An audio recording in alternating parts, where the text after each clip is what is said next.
Hi, I'm Rory McNeary and I work as a marine archaeologist with the Northern Irish Government, and I'm based here at the Portrush Coastal Zone in Portrush, County Antrim. We're seated here today. I'm looking out over the Skerries roadstead and Ben Bain Head beyond, and the site of the Girona shipwreck. I'm essentially the marine heritage policy lead for the Northern Ireland Government. So I have recognised specialisms in underwater archaeology and marine archaeology. To break down what I do, essentially I have sort of three core areas of work. One is maintaining and sort of managing the marine heritage records. So, for example, shipwrecks, historic shipwrecks figure in that. Also proposing significant historic shipwreck sites, for example, for designation or statutory protection, and the detailed survey work in advance of designation that's needed. But a large part of my work is providing curatorial advice into marine spatial planning, marine licensing. So whenever there's a commercial development in the our marine plan area, cultural heritage and underwater cultural heritage is a material consideration, and I advise the developer on their responsibilities.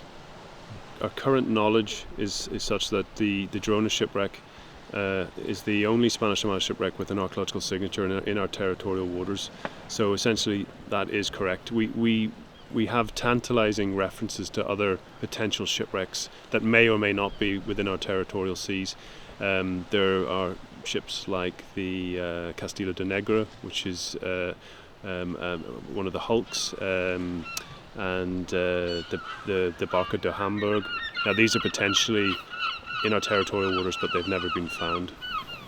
So the Girona, yes, remains our sole Spanish Armada shipwreck. Yeah.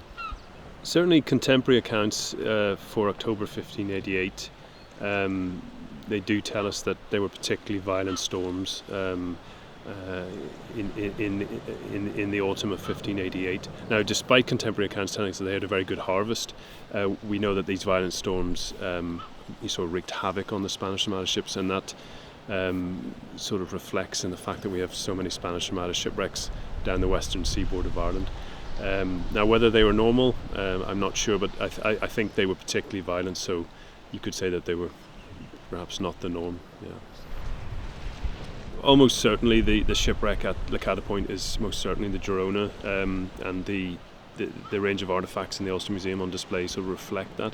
Now, Robert Stenuy and his team spent 2 years on the site between sort of 1968 and 1969.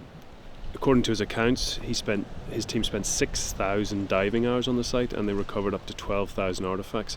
Now, that's when he finished. He is reported to having said that the site was essentially exhausted as far as he was concerned. He wasn't really recovering much more material. But we do know between about 1970 and the site's protection in the early 1990s that other visiting divers and local divers were recovering material and passing that material on, sometimes to the Ulster Museum, and or retaining it.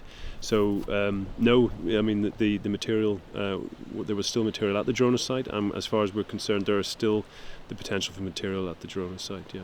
Funnily enough, Stenuy never found any wooden components of the ship, and this is probably one of the greatest disappointments for maritime archaeologists, that no components of the wooden ship have been found to date. It's a disappointment, and it's something of a mystery, because Stenuy's team did recover quite delicate items. They recovered, I believe, the part of an arquebus, or a sort of an old wooden musket. So it's quite strange that no component parts of the ship were found. Now, we do know that the environment's shallow. It's very, very volatile. But is it broken apart and did it drift off? Is it in deeper water? We don't know. So it's something of a mystery. People can dive on the site, but strictly under license or permit from the government. So because the Girona site is statutorily protected under the Protection of Wrecks Act, there is a licensing regime in place. Now, licenses to dive protected wrecks aren't really readily given out to members of the public. Somebody making that application would have to have very good reason and justification for wanting to dive on the site.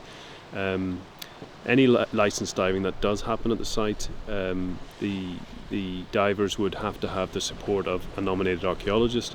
They would have to have a method statement, and they would have to agree to comply to a code of ethics, archaeological ethics. So, for example, salvage of any component parts of the wreck for profit would be automatically a no-no. So we would also request that they waive any commercial salvage rights under the Merchant Shipping Act.